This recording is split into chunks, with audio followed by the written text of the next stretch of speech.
Assalamualaikum warahmatullahi wabarakatuh. Bismillahirrahmanirrahim. Pada pertemuan kali ini saya akan menjelaskan mengenai kromatografi lapis tipis atau KLT. Kalau bahasa Inggrisnya adalah Thin Layer Chromatography atau TLC. Ya, tujuan topik kuliah hari ini adalah KLT densitometry, mampu menjelaskan proses pemisahan secara kromatografi, mampu menjelaskan pengaruh kadar air, jenis fase diam dan jenis fase gerak terhadap nilai RF, mampu menghitung nilai RF dan nilai RS, mampu memilih sistem eluen untuk analisis campuran tertentu, mampu menjelaskan metode analisis dengan densitometer, mampu menghitung kadar pada analisis KLT densitometer. Ya, ini kalau misalnya saya misalnya adalah zat kita totolkan pada lempeng KLT, maka kita lakukan suatu eluasi dengan larutan pengembang, ya eluen, maka dia akan terpisahkan, ya. Terpisahkan, ini zat A, zat B, ya C, ya. Kemudian ini adalah tadi sampelnya, ini adalah kalau ini adalah standar A, standar B, standar C. Jadi dengan menggunakan KLT ini, sampel akan terpisah, ya, terpisahkan berdasarkan RF-nya, ya. Nanti nilai RFA itu adalah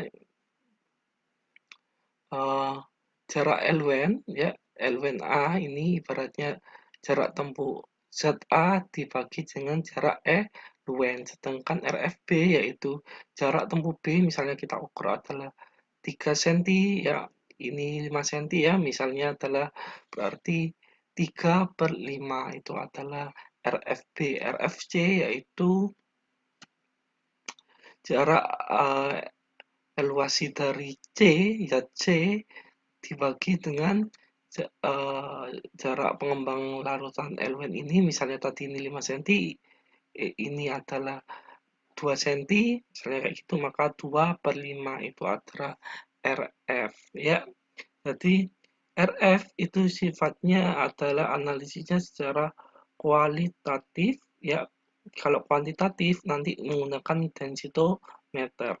Jadi zat A ini akan identik, ya, karena RF-nya sama, ini adalah identik, ya, masih kemungkinan sama, ya. Untuk membuktikannya biasanya kita lakukan analisis lebih kuat, yaitu dengan lebih kuat dengan mass vector, ya, menggunakan alat densitometer. Bagaimana profil spektranya kita bandingkan. Kalau misalnya profil spektranya itu sama, maka dapat dikatakan zat A, ya, ini adalah sama, zat B ini adalah sama, ya. Belum tentu, ya, kalau seandainya di KLT ini RF-nya sama itu zatnya identik, belum tentu. Harus dilakukan biasanya paling tidak analisis kualitatifnya dengan melihat profil spektranya seperti apa. Nah, contoh sederhana untuk KLT ini adalah seperti kita memisahkan zat warna pada kertas atau tisu, ya, itu akan terpisah seperti ini. Nanti kita belikan larutan pengembang, misalnya air, akan terpisah. Nah, itu adalah contoh sederhana dari prinsip KLT, ya. Ini contohnya KLT, ya. Ini di bawah sinar UV. Di sini ada spot noda, spot noda, spot noda, spot noda. Ini ada spot noda. Ini ada yang ditotal 1, 2, 3, 4, 5, ya. Yang ini ada spot noda di sini. Kalau kita lihat sebelah sini, kalau ini ditotol bersih, total bersih, bersih. Nah, kalau yang ini ternyata ada spot noda, ya, di sini aja. Di sininya tidak ada. Kemudian kita lihat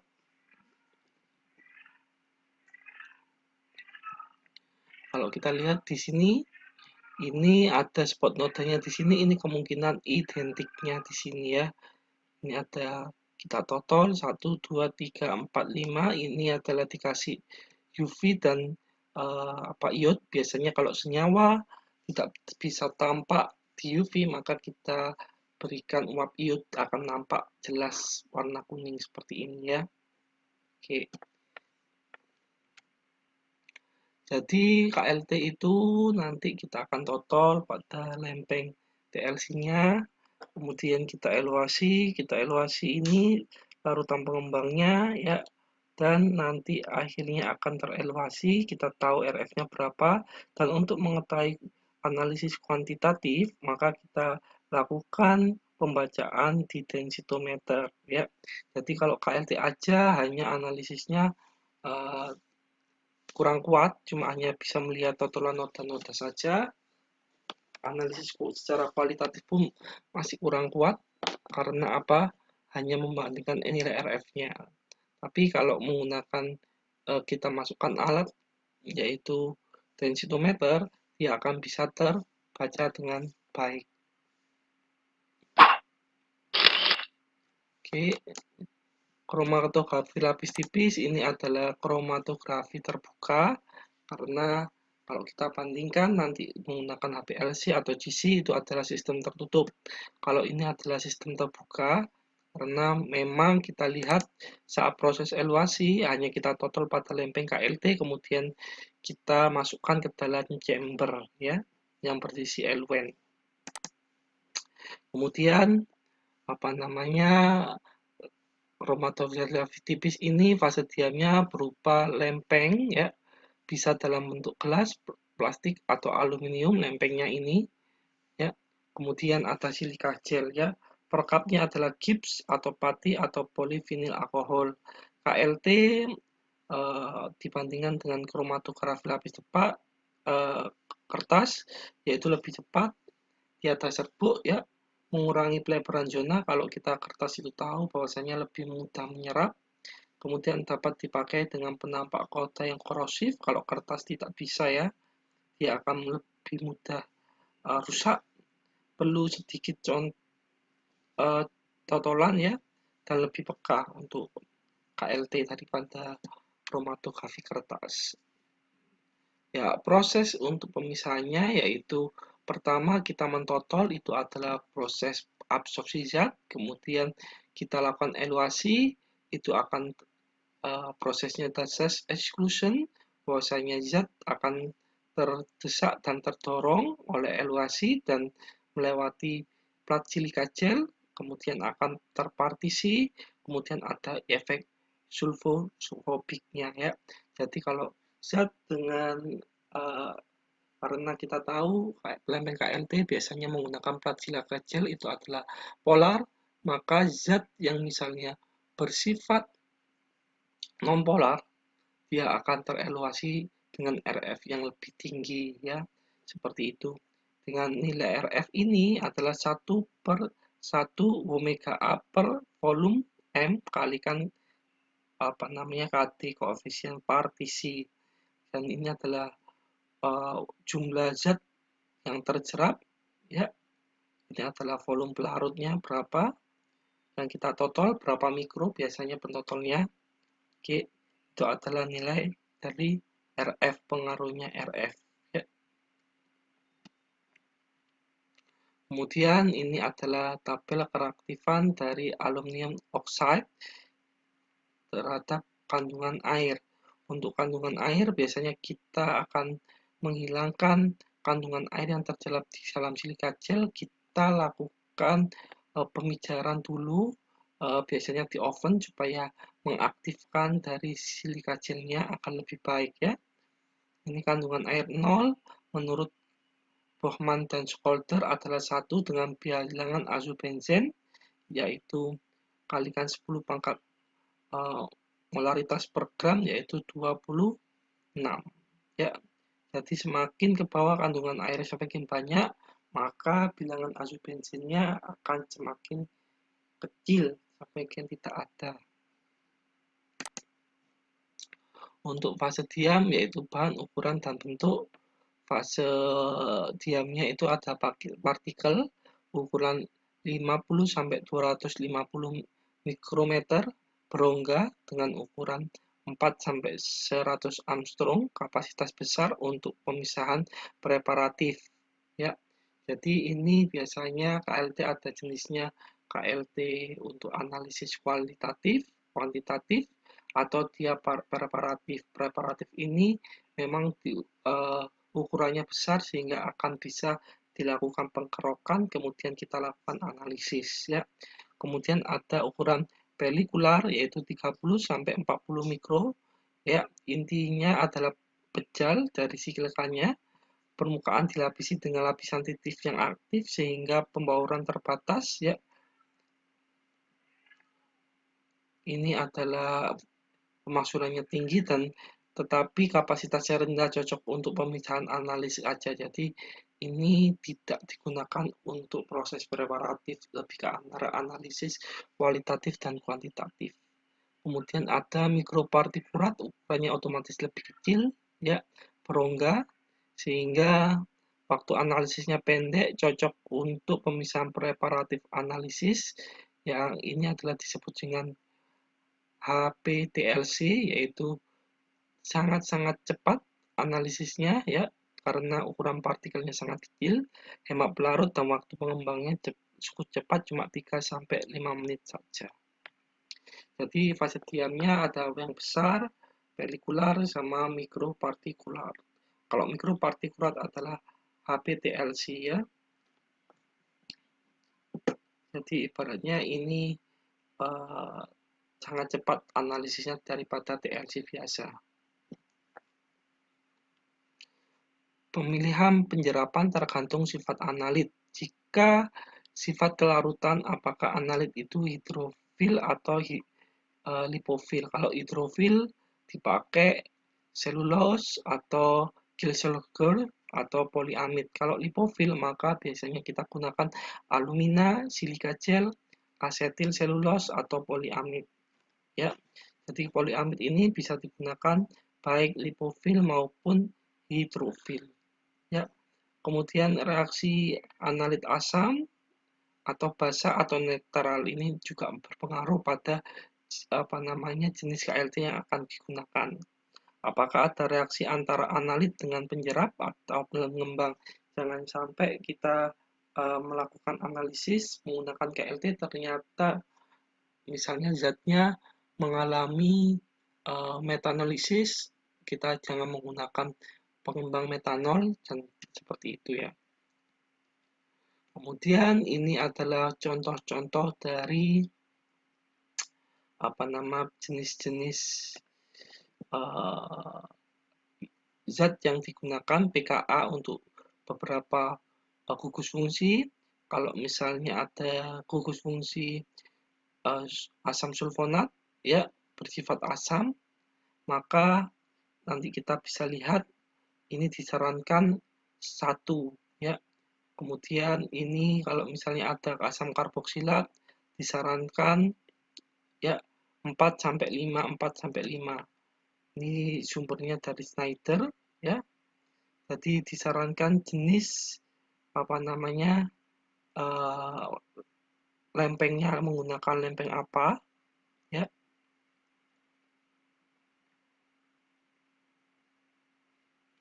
Kemudian ini adalah umumnya TLC adalah menggunakan plat silika gel, jadi analit akan terjebak pada silika ini, ya. Atau ada yang juga alumina, ini seperti ini, tapi kebanyakan materinya adalah silika gel. Nah, ini yang tadi ibaratnya TLC-nya silika gel cocok untuk asam amino 6 dan 7, ya. Tadi kita lihat di sini 6 dan 7, ya. Gugus tio, ya. Jadi ini adalah jenis-jenis yang bisa digunakan. Ya, silika gel bisa digunakan untuk asam amino, alkaloid, gula, fatty acid, ya. Kemudian alumina juga ini bisa digunakan alkaloid, ya, pewarna makanan, fenol, steroid, vitamin. Jadi bisa kita lihat jenis-jenisnya. Untuk Cevatek ini untuk protein, nukleotida, atau metal kompleks. Jadi ini adalah jenis-jenis fase diam yang bisa digunakan untuk proses analisis ya. Jadi solid ini untuk steroid dan inorganic kation. Kemudian untuk starch ini asam amino, polyamide powder untuk anthocyanin, aromatic acid, antioksidan, flavonoid ya. Ini adalah jenis-jenis fase diamnya. Kemudian analisis kualitatif. Untuk kualitatifnya kita lihat dibandingkan dengan RF. Tapi RF tertentu belum cukup ya. Belum tentu struktur analit sama dengan standar. Kita lihat juga warna ya, dari lambda max-nya, noda analit sama standarnya seperti apa. Noda analit bisa dikerok, dilarutkan, diuji kualitatif dengan instrumen lainnya seperti FFTR, MS, HNMR-nya seperti apa.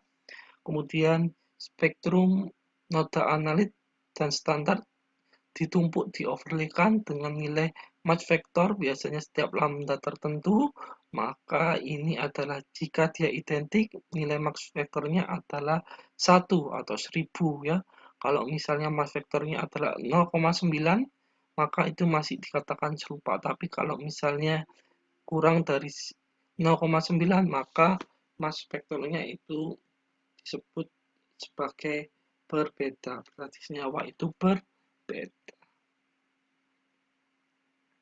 Nah, pemisahan sistem KLT ini bergantung pada kepekaan, tergantung jenis analit, obatnya, waktu analisisnya, keterulangan RF, ya.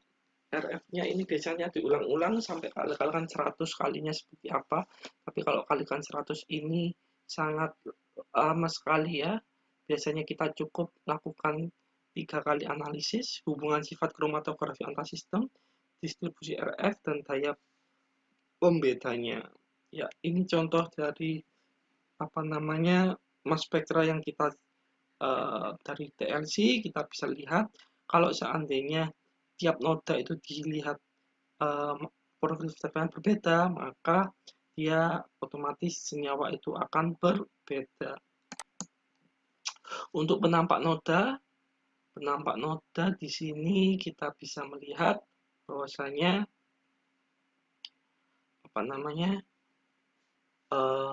golongan basa bisa digunakan inhidrin untuk amina, kemudian bisa menggunakan FPN untuk fenotiazin akan berwarna kecoklatan, kemudian golongan diazepam akan berwarna biru, kemudian dragon rock untuk anak alkaloid dia akan berwarna kuning, kemudian iodoplatina asam untuk amina, reaksi Marquis alkaloid untuk alkaloid fenolik ya.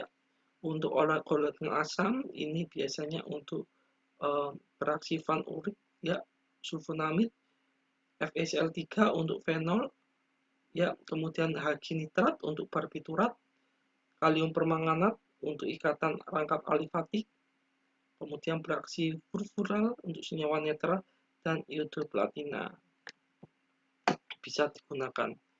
Ini adalah prinsip dari KLT.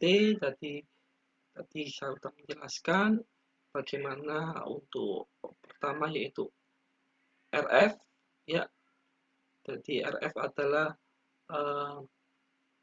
kita mengulang kembali untuk salah satu parameter analisis kualitatif. Kalau kuantitatifnya harus menggunakan densitometer di analisis areanya seperti apa ya. Kemudian kalau RF-nya sama, saya simpulkan ya, belum tentu itu identik, harus dilihat profil spektranya dianalisis. Biasanya kita lakukan pembacaan profil spektra, kita bandingkan RF-nya mass vektornya. Kalau mass vektornya itu 1 atau 1000 maka dia identik sama atau dikatakan adalah itu ya tersebut. Tapi kalau kurang dari 0,9 atau kurang dari 900 maka zat itu berbeda meskipun RF-nya sama. Demikian yang dapat saya terangkan, semoga bermanfaat. Assalamualaikum warahmatullahi wabarakatuh.